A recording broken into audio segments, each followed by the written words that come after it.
everyone, and welcome to Practical Pet Business. Lorin, you and I get a lot of questions. Thank you to all you who have been sending them over. Practicalpetchat@gmail.com. This one comes straight from that. Loyalty programs. This is an interesting topic because there used to be, in my opinion, a lot more value. And then there was like all these ways to do it and how to do it and this and that. And I think to some extent, we may have gone astray. So maybe I need to, hold up a missing quality rewards programs. Where do you come down on rewards programs? Where do you find the most value? And what are you concerned about these days? Oh, loyalty programs. So, yeah, the issue with loyalty programs is I'm not sure if there's a real understanding behind what the purpose is of a loyalty program.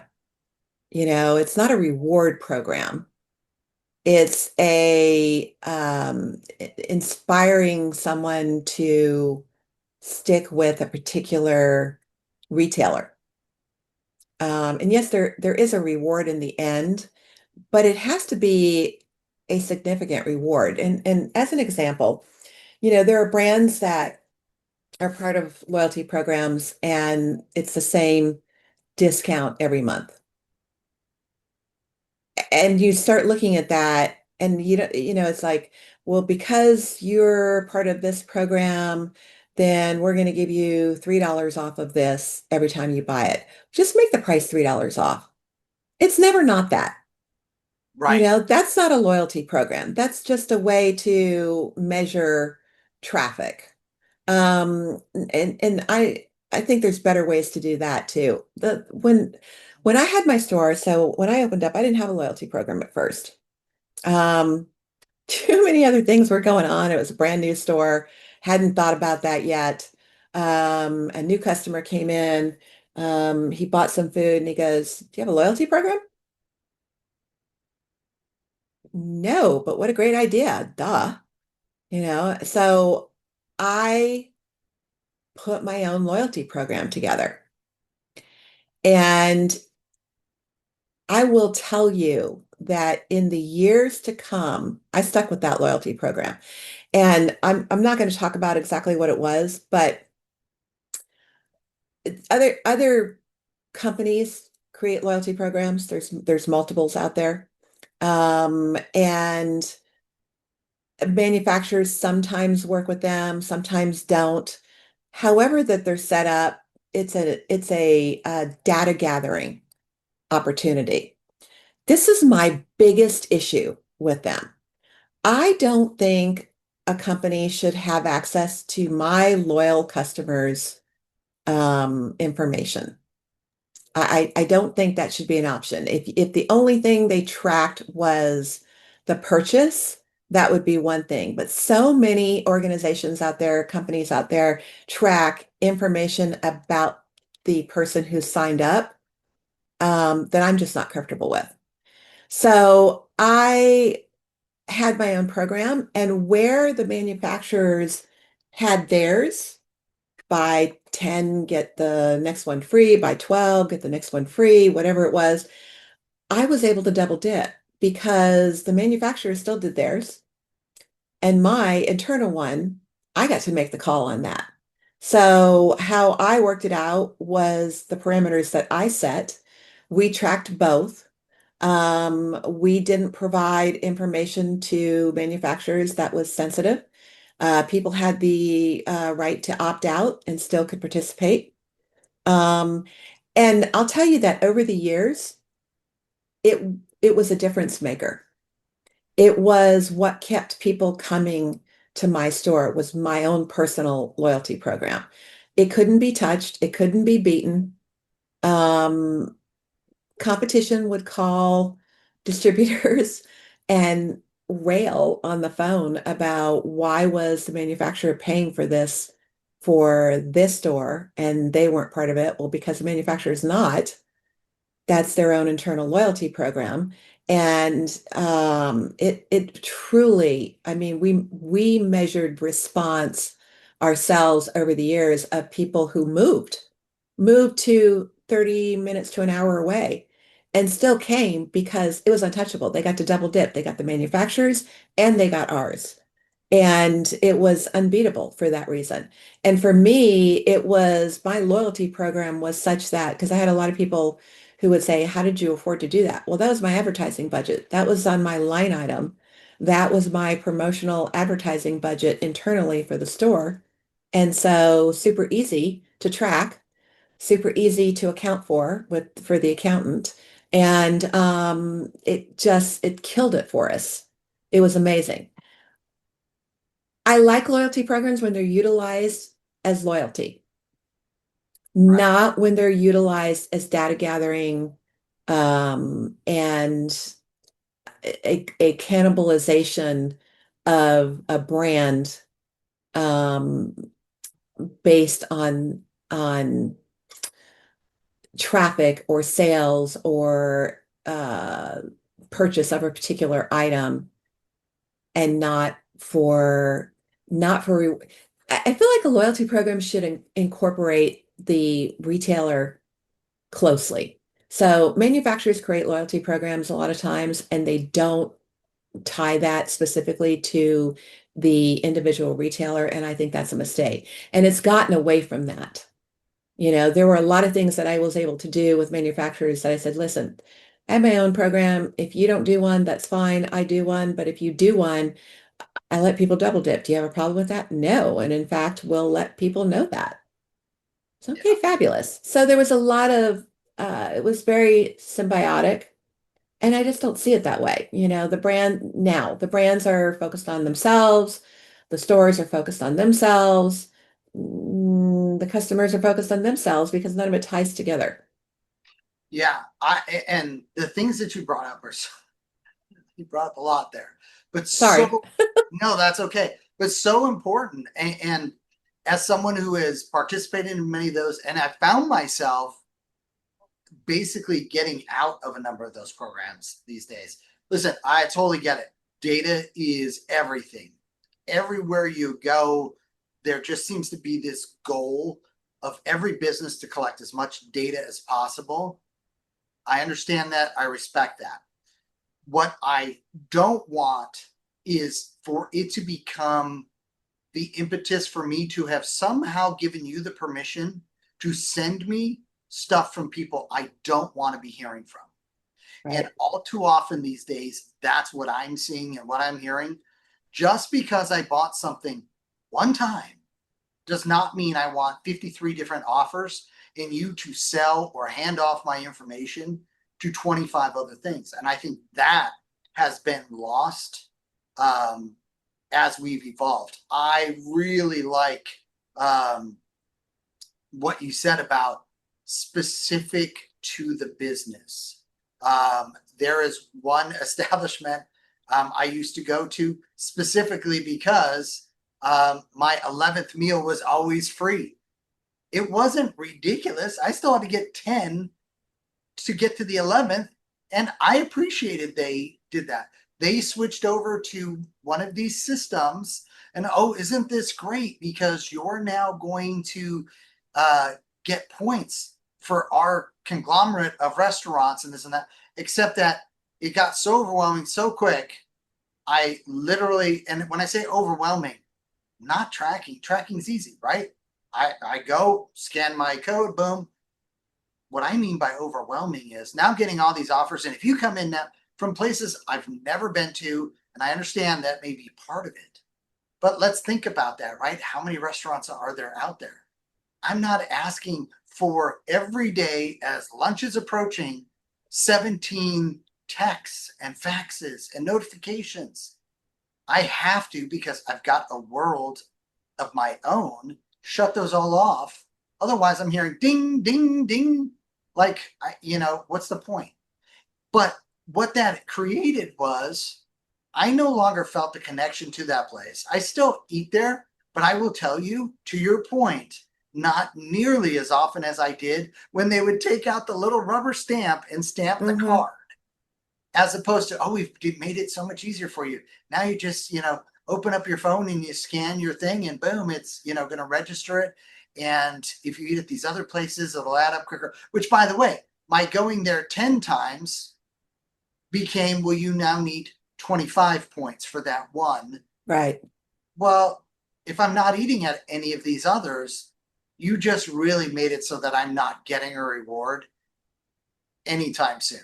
And so that frustrates me. The selling of the information and all that. Listen, I wouldn't mind if you were using that information to improve your business. That's what I'm really signing up for. Okay. These are the things I buy. This is how often I buy, etc. Build a demographic so you know your customer. I get that. I'm in the business world myself. But when it's like, well, let me help you build every business that subscribes around here. That. So the problem is that there are some loyalty programs, take it down to a retailer. When you're talking about a chain of restaurants like you were referring to, I guess I get that. Yeah, I don't think it's done right. I agree with you. But they just want you to stay within their chain of groupings of different restaurants.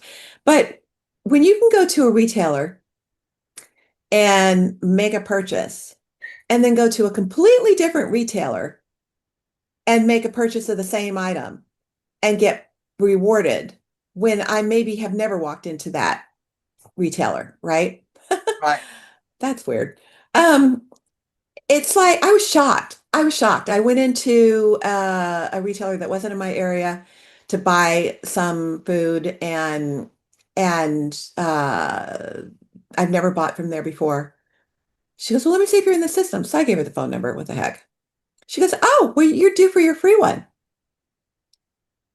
Wow, that's a crap out. I would have been beside myself as a retailer.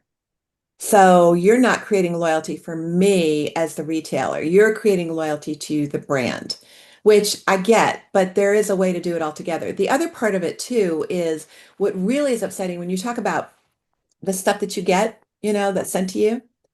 How about the fact that now that you're purchasing this particular brand, you're suddenly getting focused social media contact, focused emails, focused mail from Right. that brand to order directly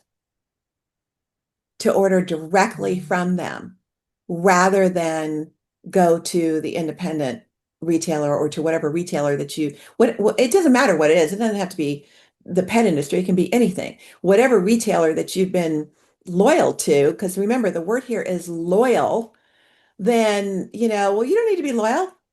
Just be loyal to us. We're the brand. Just be loyal to us. We're going to sell it to you directly. We're going to undercut. We're going to sidestep, and we have all your information. We already know you feed this, you buy this, you use this, you do this, whatever it is. And so we're going to reach out to, that's wrong. That's 100% wrong because maybe they wouldn't even know if they didn't go to the place that they were patronizing. So I have issues with the actual use of the term loyalty. I think that everybody's forgotten what that exactly means. And is it a reward program? Yeah. Mm. Yeah. No, I think you hit it. And I think, as we talk about, you and I have talked about white labeling a number of times, right? That's just another correlation here. If you're sharing this information globally, to your point, not only is the direct manufacturer, being given that data and that information, but now anybody in that network. And so if they're seeing statistics, they're reading them in a way that you're not, you're actually benefiting their business more than you're benefiting your own business. And so there are a number of things that, I would just say, as not just a consumer, but also a business person, I want the advantages in business that benefit my business first. Anything else is ancillary to me. And so, Right. it sounds good to be a part of these collectives and this and that. But to your other point, it's like, oh my gosh, I shop someplace else 19 times, but I can come here for the 20th and you're the one on the hook. That's not a great play either. Oh, well, it averages out over time and all that. I've heard all No. the spiels and all the rest of that. It does not. It does not. And so, no, I think that's, and I also like too what you said earlier. It's like when you see things that are the same month after month after month after month, it's like, wait a second, just give me that discounted price. Right. Let me, that's, going to drive more business, more sales. Or let me do those, buy 5, get 1 can free. If that's where we're going to stay, then okay, let's build that in and let me have it be a part of the marketing, part of the ongoing messaging. Let me train my staff so that they can be quickly recognizing, hey, you got 3. If you were to buy 2 more, you get Right. 1 more.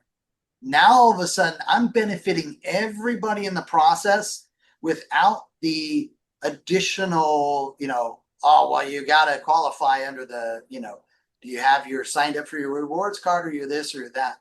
That's where I think we've lost the simplicity, the beauty of what was there before. And, the loyalty and the rewards was meant to build relationships. I think, as we've talked about already, that's what's missing in some of these endpoints here. The intent is there, but the endpoint result is not getting there for the businesses nor the consumers many times. And it's No, and it's because of meant that to disconnect. create a long-term relationship, Yeah, not a quick hit. And that's what it's turned into. It doesn't matter where you buy it. It's going to count. yeah. No, It's like it's just it's the difference too. I mean, the real takeaway here is you want to do that. I'm not telling you not to. I'm telling you that you should also create your own. You should have your own internal to you that is different than what people can find anywhere else. Let people double dip. You get back you're reimbursed from the manufacturer. You can't get cheaper advertising on social media or anything. And the word of mouth is phenomenal. People used to bring people in yeah. to my store and say, "This is where I buy my food. This I end up with 2 free every so many." And they're like, "What?" I mean, from that point on, they were my customer. Well, and so I'll go a little different than where you're going. If you want to do a loyalty program, that's great, but make sure it's working for you.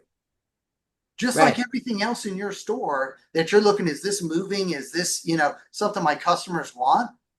You better be looking at these types of programs. Is it really benefiting my customers? Is it really benefiting my business the way I expected it to? And that's that part that I think when I ask folks, whether it's the manufacturers, whether it's the independent stores, they'll pause as like, yeah, I really haven't thought about it that way in a while. I need to do a deeper dive and come back to you and answer that, Rob. Because when it's pitched to us, of course, sounds good, sounds great. But then in reality, is it what we thought it was going to be? Is it what was pitched to us? And is it something that is doing what we couldn't otherwise do on our own? Because that's that part. I'll say I still go, since I don't drive up to your store anymore. I go to a independent that does offer their own. And the irony is, it is still the stamp card. And they're proud of that and they own that. And it's part of their talk track. So for certain items that you Yeah. buy, it qualifies. And that's another great talking point. And I've been in the store and people say, oh, interesting. Why do only these things? Here's why. We really want to reinforce the natural side. So anything natural you buy, that counts towards X or Y based on this amount of dollar. I mean, there are a number of ways for you to structure it, but the bottom line is own it. whatever path you're going, make sure it's benefiting you, benefiting your customers, and then it's giving you the return. And if not, pivot to something that does. And once you make that pivot, explain to your customers why. You know, we don't participate in those. Most of our folks told us they just weren't benefiting from it, from us. Okay. Oh, okay. That makes sense. Because We had a stamp card. We had a stamp card. And sometimes the old ways are the best ways for, for yeah, obvious reasons. It was easy. It allowed engagement, allowed a conversation while we were going through all that. And again, when you create your own loyalty card, like you're talking about, I only did it for food. yeah, So it was only food. It didn't matter what form the food came in. It had to be food. It wasn't a treat or anything like that. It was food. yeah, So, it reinforced the foot traffic for the necessity of food buying, but opened up everything else.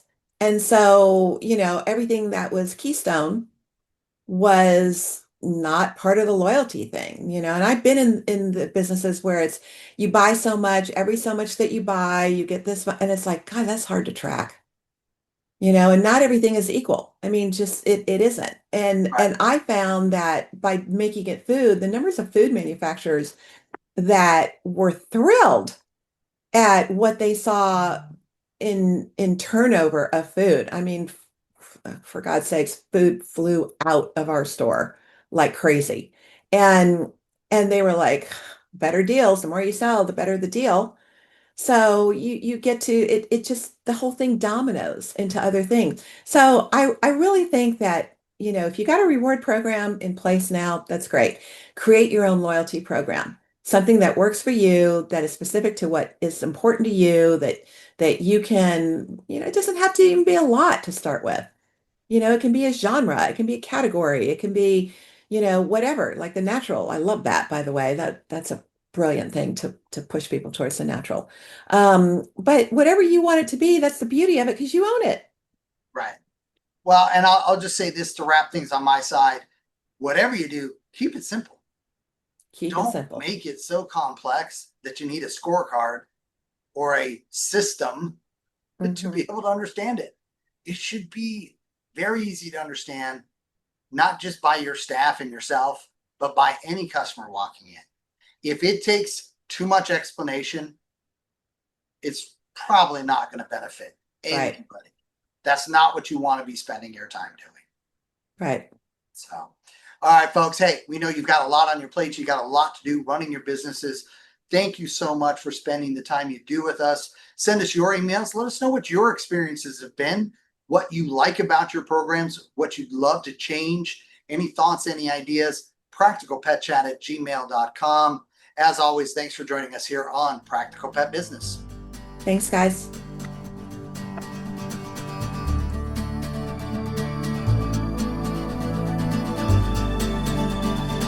The content of this podcast is for informational purposes only. It is not intended as, nor should it be construed as, professional medical advice, diagnosis, or treatment for your pets. Always seek the advice of a qualified veterinarian with any questions you may have regarding your pet's health or medical condition. Never disregard professional veterinary advice or delay in seeking it because of something you have heard on this podcast. The hosts and the guests of this podcast are not liable for any actions taken based on the information shared during these episodes. Any reliance on the information provided is solely at your own risk. Copyright 2025 Practical Pet Chat, all rights reserved. Unauthorized duplication, distribution, or reproduction of any content from this podcast, including but not limited to audio, scripts, and show notes, is prohibited without prior written consent.